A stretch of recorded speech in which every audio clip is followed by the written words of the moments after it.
Nggak usah pakai sapu lidi, diusir aja.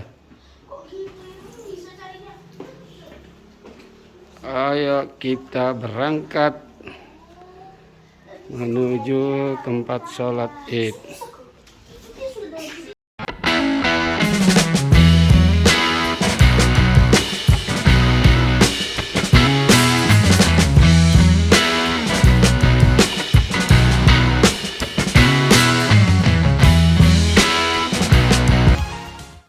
Sudah, nanti dia keluar sendiri. Terus berdiri.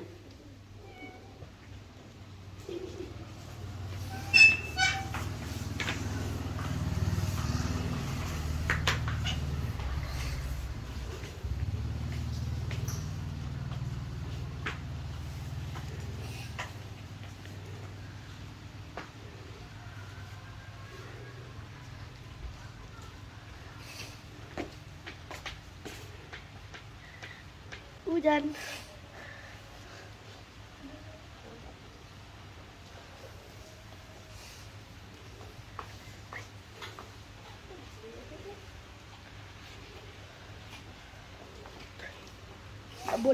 Tak boleh bawa HP. Lapar dia. Yuk. Go, kita menuju lapangan untuk sholat. Ini apanya? Kita naik mobil ini.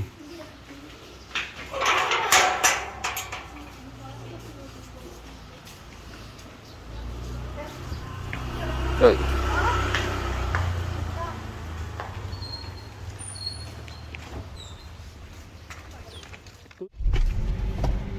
Sudah sampai.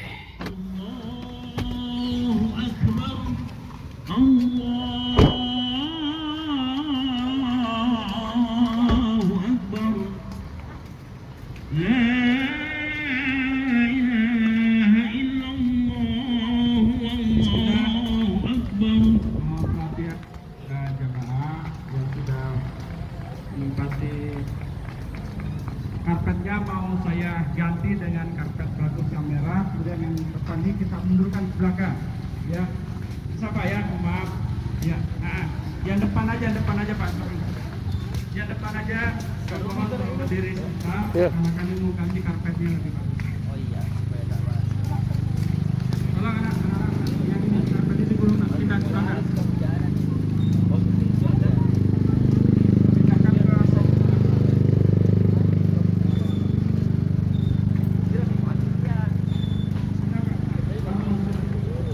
Salat Id hari ini.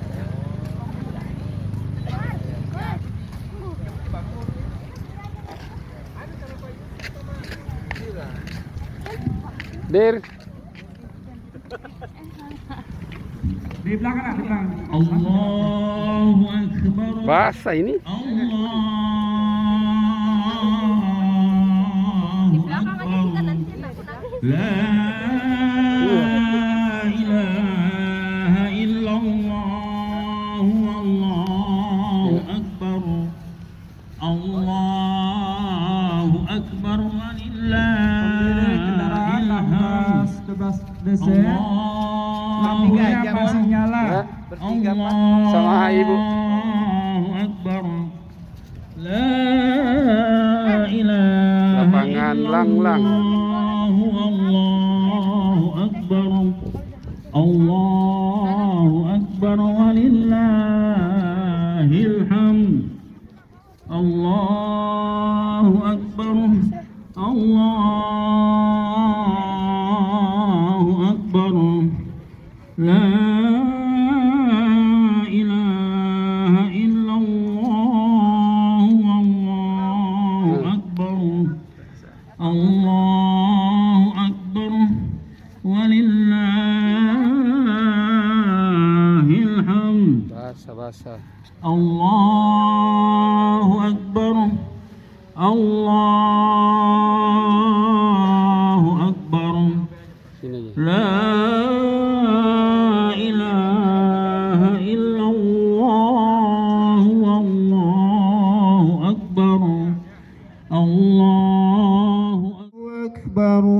Allahu Akbar walillahil hamd. Allahu Akbar.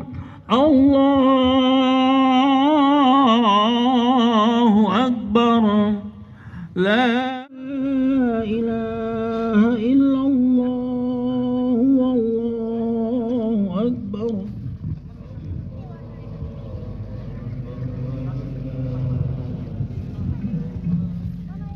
Kita udah salat Idul Adha. Pertama-tama, marilah kita memanjatkan rasa syukur, puja dan puji kehadirat Allah Rabbi, Tuhan yang satu tak bersekutu, Tuhan yang kuasa pencipta alam semesta dan memiliki kekuasaan melebihi semua yang merasa dirinya berkuasa. Allahu Akbar walillahil hamd. Pada pagi hari ini, umat Islam berbondong-bondong menuju ke masjid, surau dan lapangan untuk melaksanakan salat Idul Adha. Mereka mengagungkan Allah dengan mengumandangkan takbir, tahmid dan tahlil. Semua merasakan betapa kecil dan rendahnya mereka di depan kebesaran dan keagungan Allah. Mereka ruku dan sujud, meletakkan dahi mereka di atas tanah bumi Allah. Mereka berharap ridha dan ampunan Allah Subhanahu wa taala. Allahu Akbar, walillahil hamd. Setiap memperingati Idul Adha, ingatan kita selalu kembali tertuju pada sebuah peristiwa dahsyat yang dilakoni oleh manusia agung kecintaan Allah, yaitu Nabi Ibrahim alaihissalam. Nabi yang rela mengorbankan apa saja miliknya demi mendekatkan dirinya kepada Allah penciptanya. Allahu Akbar walillahil hamd. Dalam perjalanan hidupnya, Nabi Ibrahim telah membuktikan bahwa kecintaannya kepada Allah dengan melawan Raja Namrud dan kaumnya sendiri yang sesat karena menyembah berhala. Bahkan rela diusir dari kampung halaman oleh ayahnya sendiri karena selalu menasihati agar ayahnya kembali ke jalan tauhid. Terlebih bahwa ayahnya lah yang memahat patung untuk raja yang kemudian mereka sembah beramai-ramai.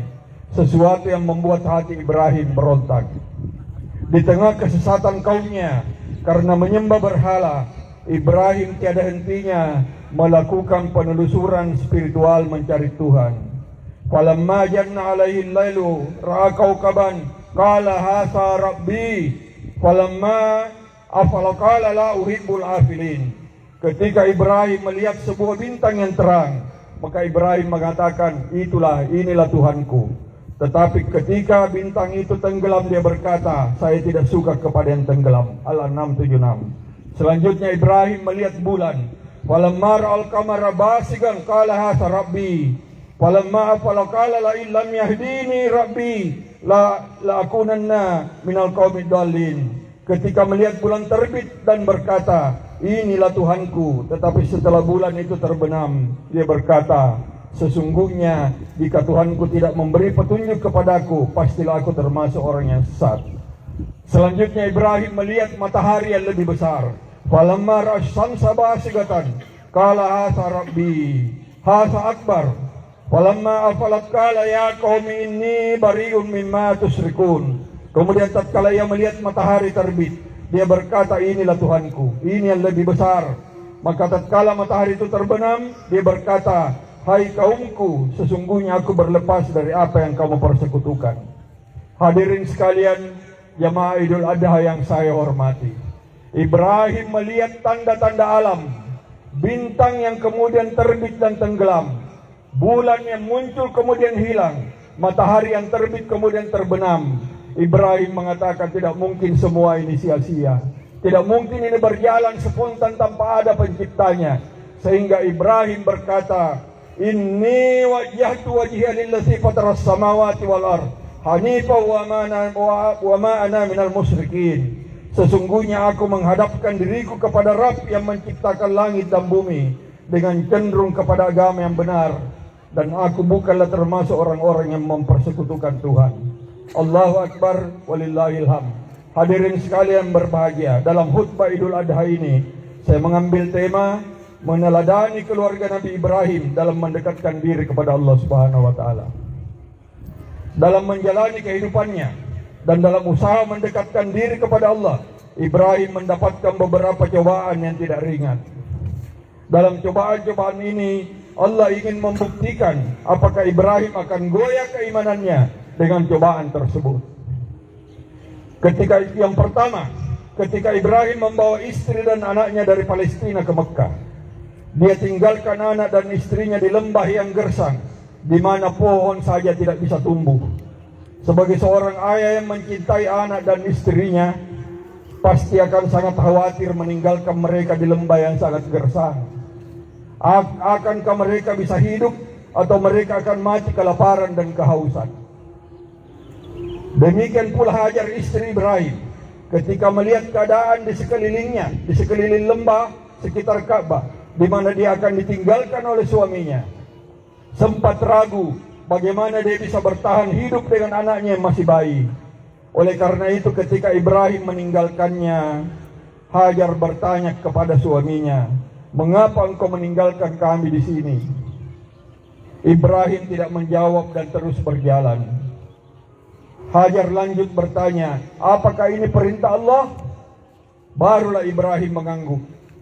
Mendengar itu, istri saleha ini tenang perasaannya, karena dia yakin Allah akan menemani dan menolongnya.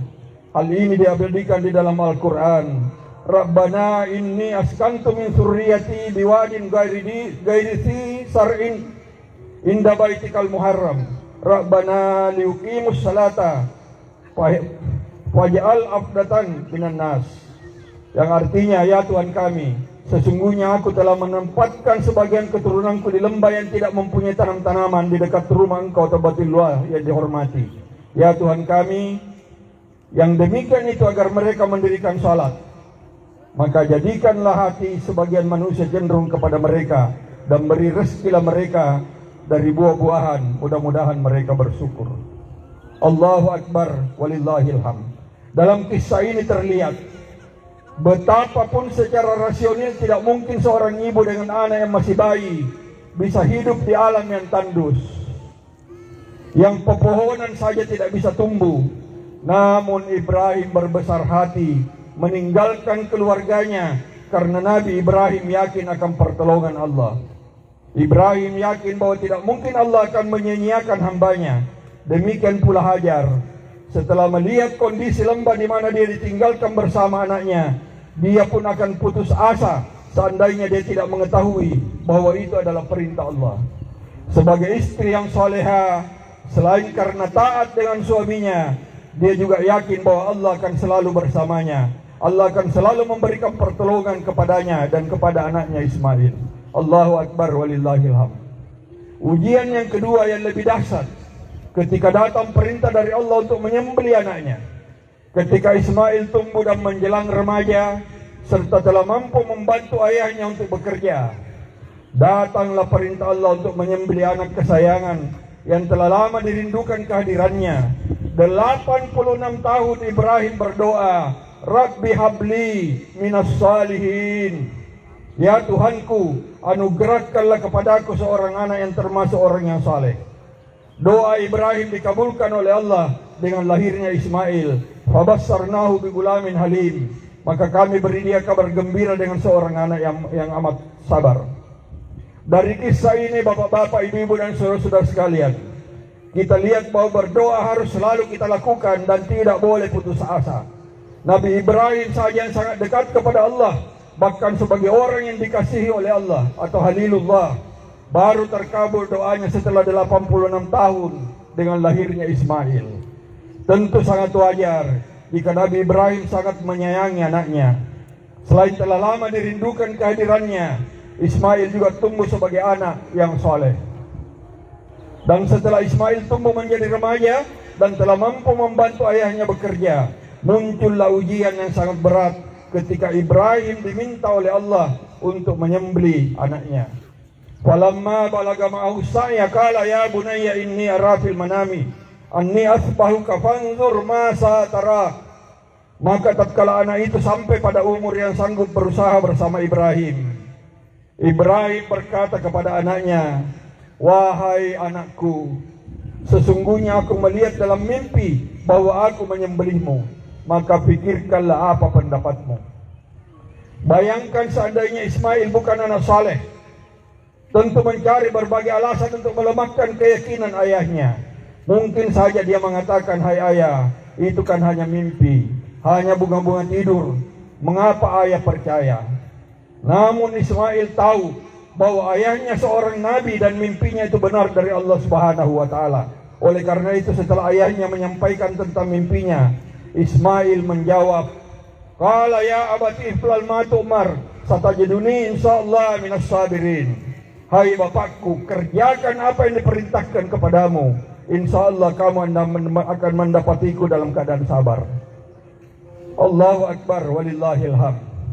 Akhirnya tibalah hari Nahar, di mana penyembelihan itu akan dilaksanakan. Dan tentu di dalam riwayat kita tahu ini kejadian ini berada di Mina. Ibrahim dan Ismail dalam keadaan pasrah karena ketaatan dan kecintaannya kepada Allah. Sang ayah siap menyembelih Ismail dan Ismail rela mengikuti permintaan ayah walaupun risikonya kepala dan badannya akan terpisah. Dan ketika telah tiba di tempat penyembelihan, Ibrahim membaringkan Ismail di atas pelipisnya dan dengan pisau terhunus siap untuk memotong leher anaknya.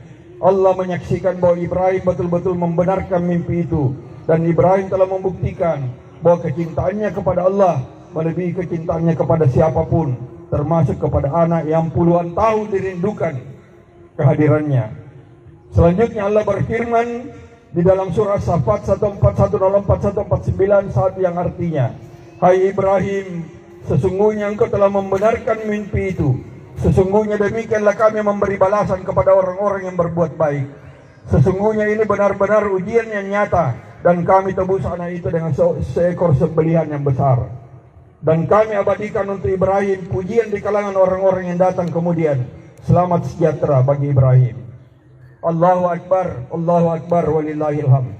Saudara-saudara sekalian, kisah Nabi Ibrahim dan Ismail telah terjadi ribuan tahun yang lalu, namun telah menjadi kisah inspiratif bagi kita semua karena diabadikan oleh Allah di dalam Al-Quran, sehingga wajib menjadi contoh bukan hanya keikhlasan Ibrahim untuk menyembelih anaknya, namun bagaimana Ibrahim membina rumah tangga sehingga menciptakan istri yang taat dan melahirkan anak yang saleh.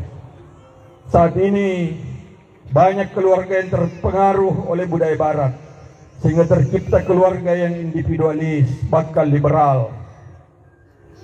Seorang anak jangankan diminta berkorban untuk disembelih lehernya, bahkan diminta berkorban untuk memelihara orang tuanya saja sudah banyak yang tidak mampu.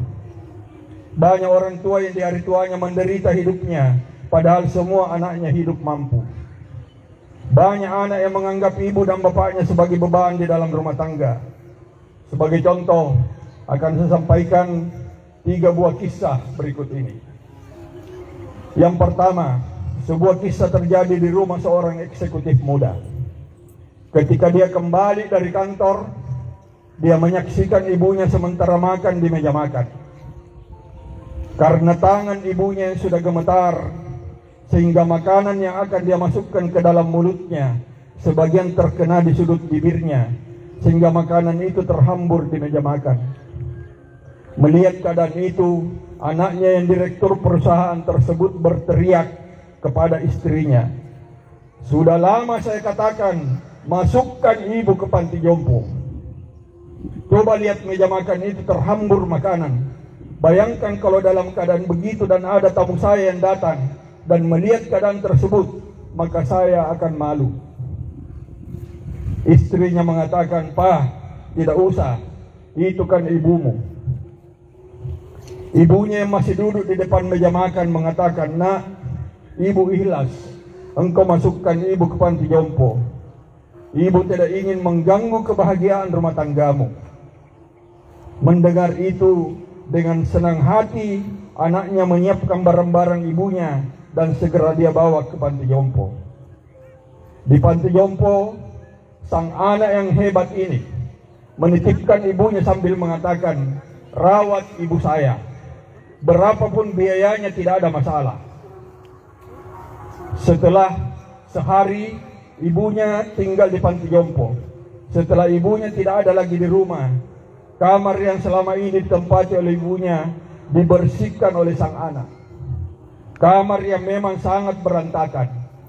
Dia mengatakan, coba kalau ibu masih di sini, kamar ini tidak pernah bisa bersih.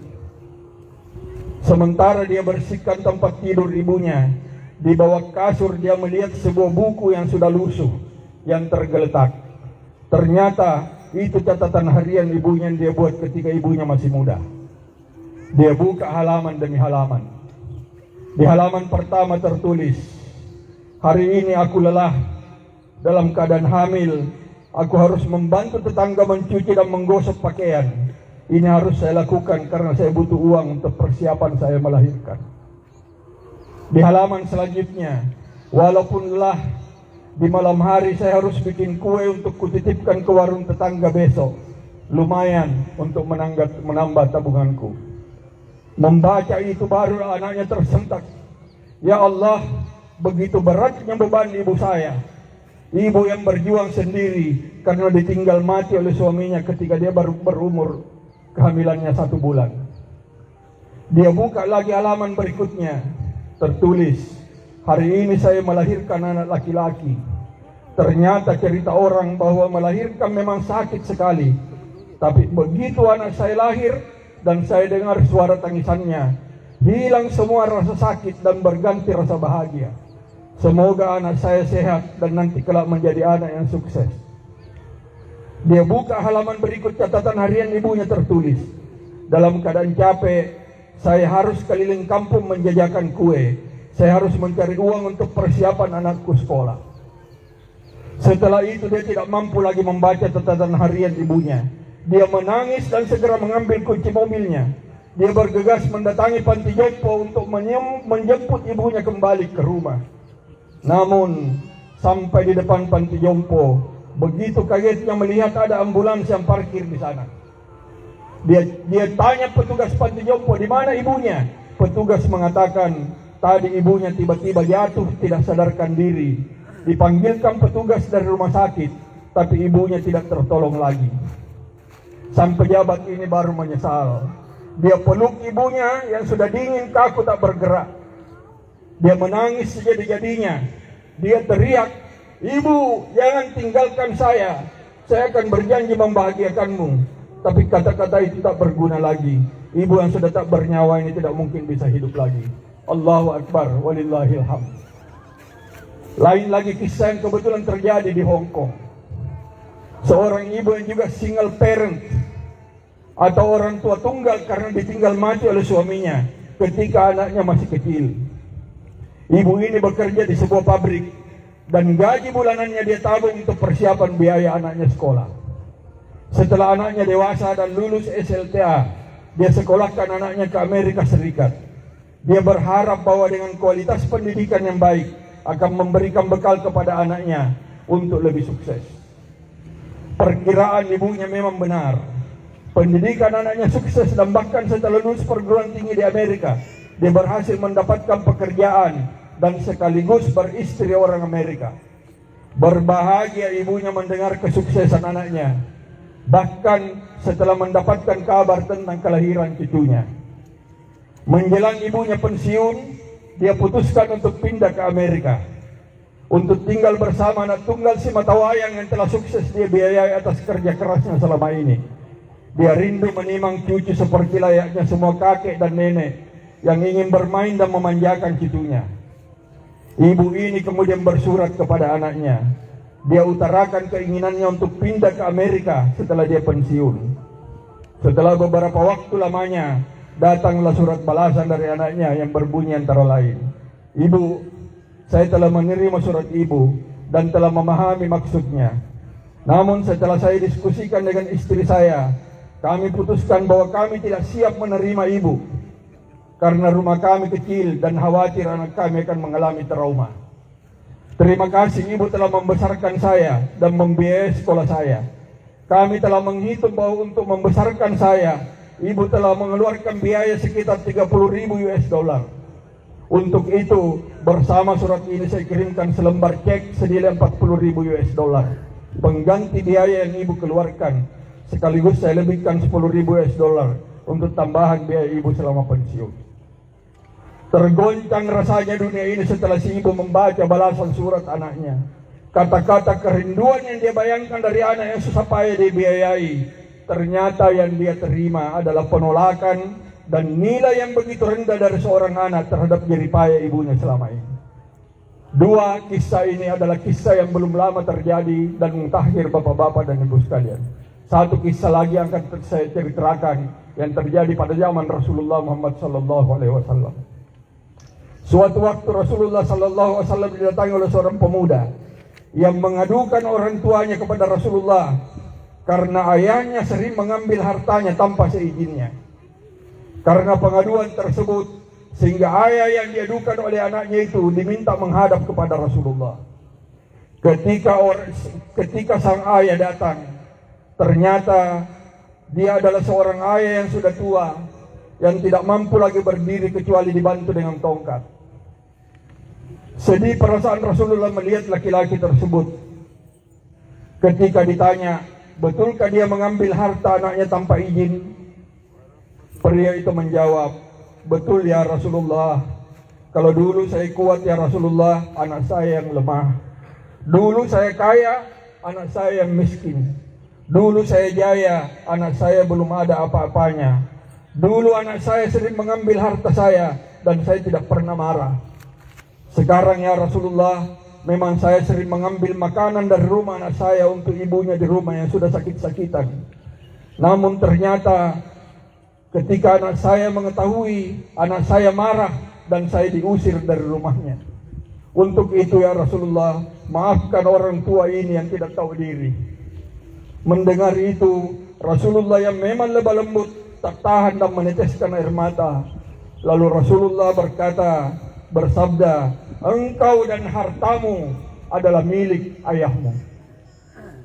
Hadirin sekalian yang saya muliakan, ini contoh-contoh orang tua yang hidupnya tidak bahagia, sekaligus mewakili begitu banyak orang tua yang tidak bahagia di hari tuanya karena perlakuan anaknya yang tidak menghargainya. Begitu kasihan orang tua seperti ini, dan betapa celaka anak yang memperlakukan orang tuanya seperti ini, karena mereka tidak akan mendapatkan ridha Allah dalam kehidupannya. Seperti sabda Rasulullah, ridallahi fi ridal walidaini wa suhtullahi fi suhtil walidaini. Keridaan Allah berada pada keridaan kedua orang tuamu, dan kemurkaan Allah berada pada kemurkaan kedua orang tuamu. Allahu Akbar walillahil hamd. Saudara dan anak-anakku semua, mungkin kamu berdendam dengan karena orang tuamu pernah kasar kepadamu. Ingat, apapun yang dilakukan ayah dan ibumu, itu karena bagian dari kasih sayang kepadamu. Ketika orang tuamu berbicara keras kepadamu, hendaklah engkau tetap berlaku lembut. Lihatlah ketika Ibrahim menasihati ayahnya yang telah sesat karena menyembah berhala. Ayahnya bahkan mengusirnya dan mengancam akan melemparinya. Namun Ibrahim tetap lemah lembut dan mendoakan orang tuanya agar mendapatkan ampunan Allah Subhanahu wa taala. Allahu Akbar walillahil hamd. Setelah salat Idul Adha ini, anak-anakku semua, datangi orang tuamu. Pegang tangannya yang mungkin kulitnya sudah keriput. Genggam tangannya yang mungkin sudah gemetar. Tangan itulah yang bekerja tiada lelah mencari rezeki untukmu, mencari biaya untuk menyekolahkanmu. Tangan itu tak pernah mencapai menggendongmu waktu kecil ketika engkau rewel dan menangis. Tangan itu yang merawatmu ketika sakit. Peluk badannya yang sudah renta. Mungkin ini Idul Adha terakhir engkau bersamanya. Suatu saat engkau akan menyesal ketika badannya sudah dingin, kaku tak bergerak, bibirnya tak mampu lagi bercakap, matanya tak terbuka lagi.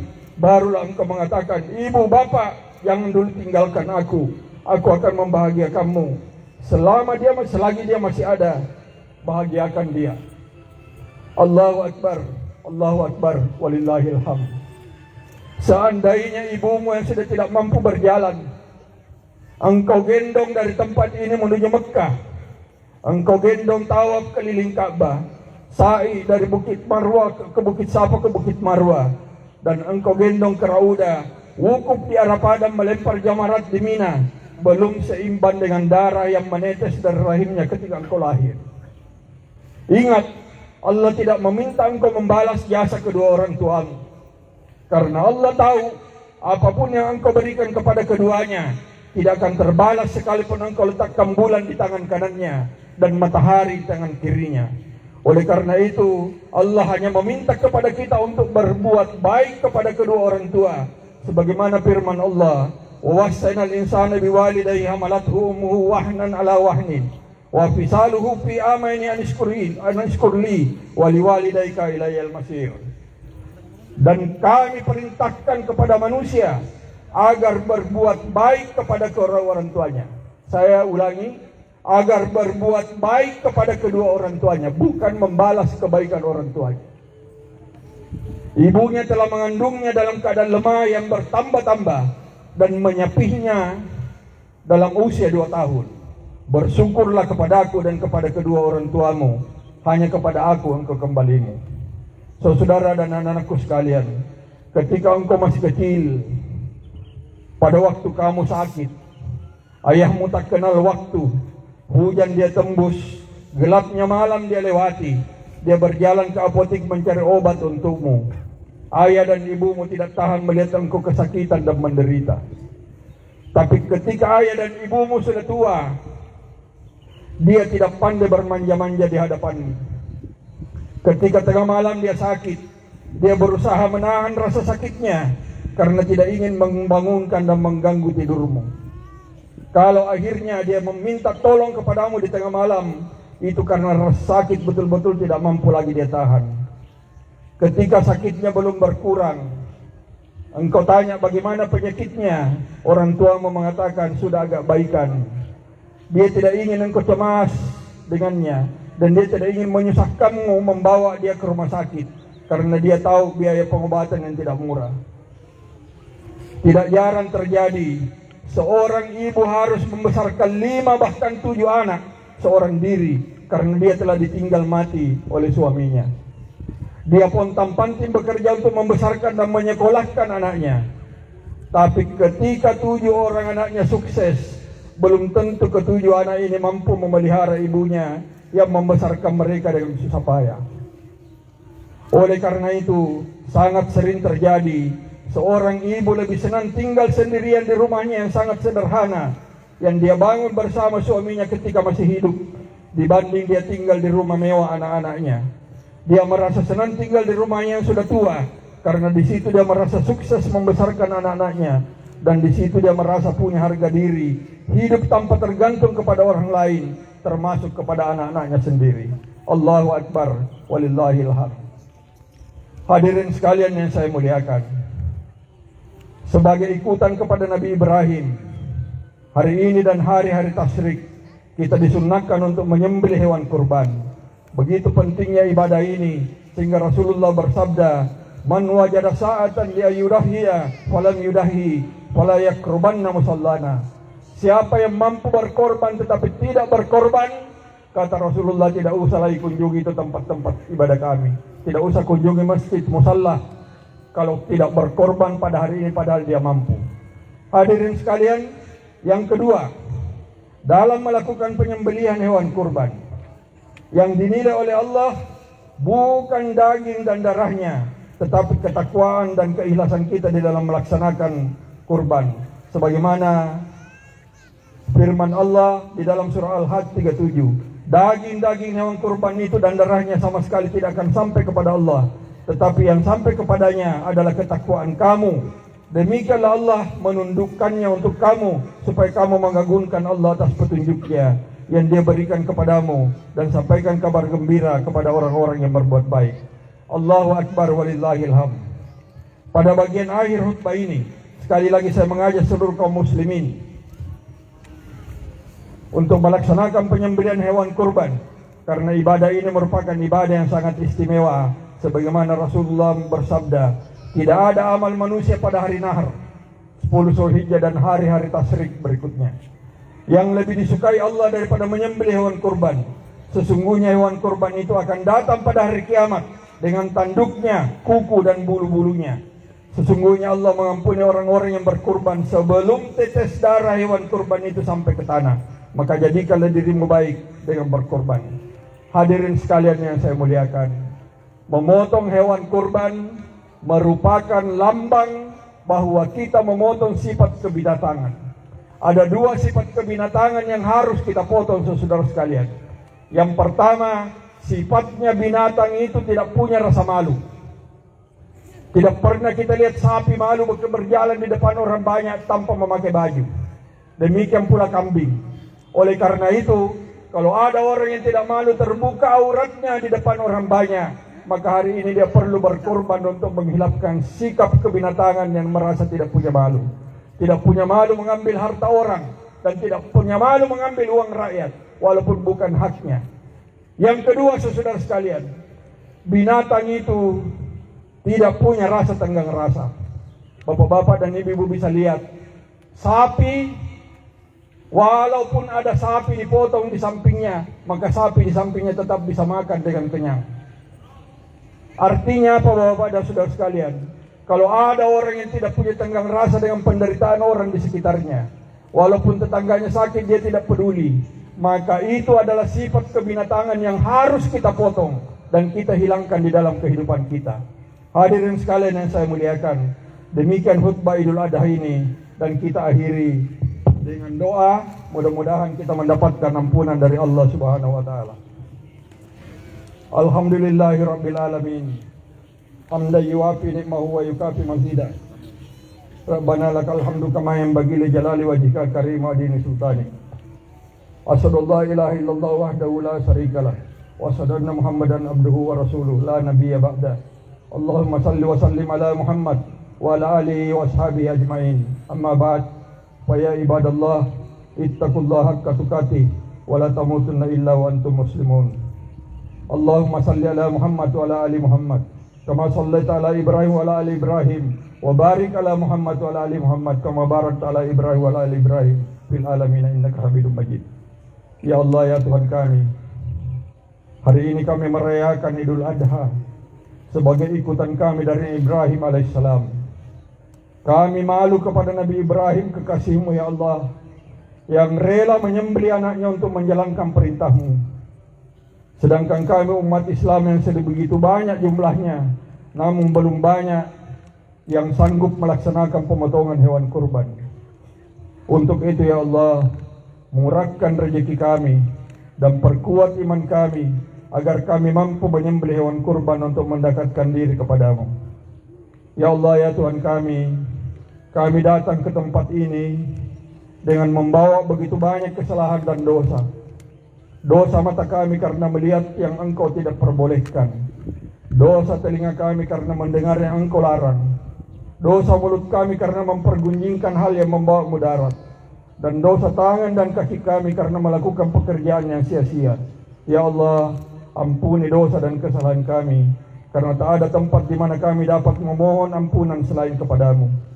Ya Allah, ya Tuhan kami, sekali lagi kami mohon ampunan-Mu, karena tanpa ampunan-Mu, niscaya kami akan menjadi bahan bakar di dalam api neraka-Mu. Ya Allah, ya Rabb, terimalah ibadah kami. Kami sadar bahwa ibadah dan pengabdian yang kami lakukan masih terlalu jauh dibanding dengan rahmat dan kasih sayang yang Engkau berikan kepada kami. Tanamkan iman di dalam dada kami, di dalam istri kami atau suami kami, dan di dalam dada anak-anak kami. Ya Allah, ketika kami mengantar saudara dan sahabat kami ke pemakaman, kami menyaksikan betapa mereka dimasukkan ke liang lahat yang begitu sempit. Tak ada harta yang menyertainya selain selembar kain kafan. Tak ada penerangan dan tak ada kerabat lagi di sampingnya. Ya Allah, hanya cacing-cacing tanah yang berlomba memperebutkan daging-daging kami. Ya Allah, terangi kubur kami dengan bekal amal kebaikan kami. Lapangkan kubur kami dan jadikan liang lahat kami sebagai bagian dari taman surga-Mu. Ya Allah, ya Tuhan kami, ampuni kesalahan ayah dan ibu kami. Ayah kami telah membanting tulang peras keringat, tak kenal hujan dan cuaca panas, bekerja siang malam untuk mencari rezeki membiayai hidup kami. mencari biaya untuk makan kami, membiayai pengobatan kami ketika kami sakit, dan menyekolahkan kami karena ayah kami ingin melihat kami menjadi anak yang berhasil. Ya Allah, ayah kami kadang harus meminjam uang karena terdesak untuk membayar biaya sekolah kami, terdesak deadline untuk membayar biaya kos kami. Ya Allah, jadikan setiap tetes keringat ayah kami sebagai kebaikan. Berikan kesehatan dan panjangkan umurnya. Dan bagi ayah kami yang telah meninggal, gantikan setiap tetes keringat dan jerih payahnya dengan surgamu, ya Allah. Ya Allah, ya Rabb, ampuni kesalahan ibu kami. Terlalu berat beban yang ditanggung oleh ibu kami ketika kami 9 bulan berada di dalam rahimnya. Terlalu nyeri rasa sakit yang diderita ketika ibu kami melahirkan kami. Dan bahkan ibu kami hampir saja meninggal karena begitu banyaknya perdarahan yang terjadi ketika kami lahir. Ya Allah, tidak mungkin kami dapat membalas segala kebaikan, jasa dan derita yang dialami oleh ibu kami.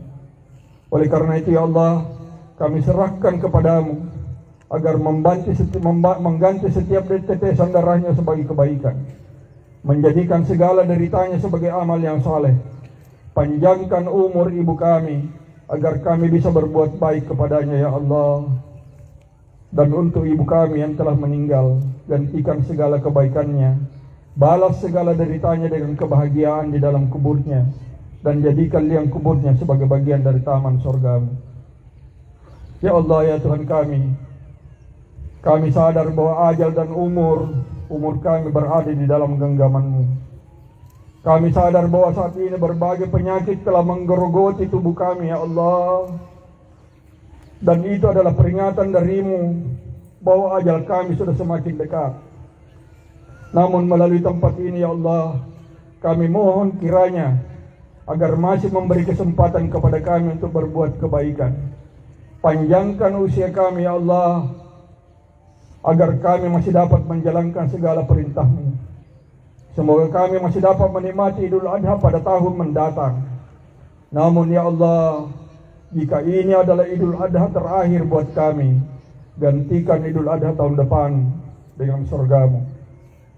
Ya Allah, ampuni suami kami, ya Allah. Suami yang merupakan iman di dalam keluarga kami, ya Allah. Sinari iman di dalam dadanya, agar imannya semakin mantap, ya Allah. Berikan dia kesehatan dan panjangkan umurnya, ya Allah. Walaupun saat ini suami kami sudah sakit-sakitan, murahkan rezekinya, karena dari rezeki yang Kau berikan kami manfaatkan untuk beribadah kepadamu. Ya Allah, ampuni istri kami, mantapkan iman di dadanya, agar ibadahnya semakin baik. Jauhkan dia dari segala perbuatan tercela yang Engkau murkai. Panjangkan usia istri kami, ya Allah. Jasa-jasa istri kami sangat besar di dalam rumah tangga kami. Hamil, melahirkan, mengurusi dan membesarkan anak kami. Tak mungkin fungsi itu kami dapat ambil alih, ya Allah. Ya Allah, jadikan segala kebaikan istri kami sebagai investasi untuk masuk ke dalam surgamu. Ya Allah, ya Tuhan kami, anak-anak kami, ya Allah, yang Engkau titipkan kepada kami, ya Allah, tanamkan iman di dalam dadanya, tanamkan Islam di dalam dadanya, agar mereka menerima Islam sebagai peninggalan Rasul kekasih-Mu Muhammad sallallahu alaihi wasallam. Jangan sampai Islam pudar pada zaman mereka, ya Allah. Jadikan Islam tetap jaya sampai di dunia ini kiamat, ya Allah. Ya Allah, ya Tuhan kami, sekali lagi ampuni doa kami. Rabbana atina fid dunya hasanah wa fil akhirati hasanah wa qina azabannar. Wadkhilnal jannata ma'al abrar ya aziz ya ghaffar ya rabbal alamin. Walhamdulillahi rabbil alamin. Assalamualaikum warahmatullahi wabarakatuh.